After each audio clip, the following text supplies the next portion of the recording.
Hi! Welcome back to my YouTube channel, and for today's tutorial, ituturo ko sa inyo kung paano nga ba mag-register ng ALLDATA 50 sa ating Smart and TNT SIM. But first, subscribe to my channel and don't forget to hit the subscribe button and the bell to notify you for my new updates. And if you want to learn more, just keep on watching and let's start.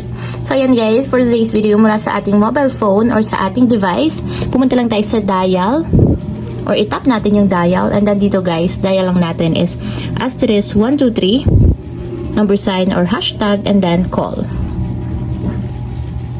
So after nyan, piliin nyo lang dito yung ALLDATA. So kung makikita nyo naman, nandun siya sa number 8.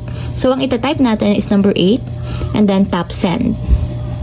So dito, piliin ulit natin yung ALLDATA. So nasa number 1 siya. Type lang natin ulit is yung number 1 and then tap send. So, pili na kayo dito guys ng inyong ALLDATA 50. So, nasa number 1 siya. Kung makikita nyo, meron siyang 2 GB for 3 days. Good for 50 pesos na siya. So, type natin yung number 1 para ma-subscribe or register. And then, tap send. So, ayan. Get 2 GB shareable data. So, yung 2 GB guys is shareable na siya and pwede natin i-share sa ibang device. So, valid siya for 3 days. Good for 50 pesos.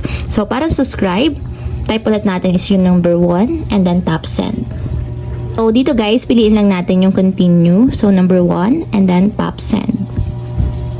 So, ayan lang guys. Ganun lang kasimple kung paano ba mag-register ng ALLDATA 50 sa ating Smart and TNT SIM. If you have a question, kindly comment down below and don't forget to hit the subscribe button and the bell to notify you for new updates. And thank you for watching!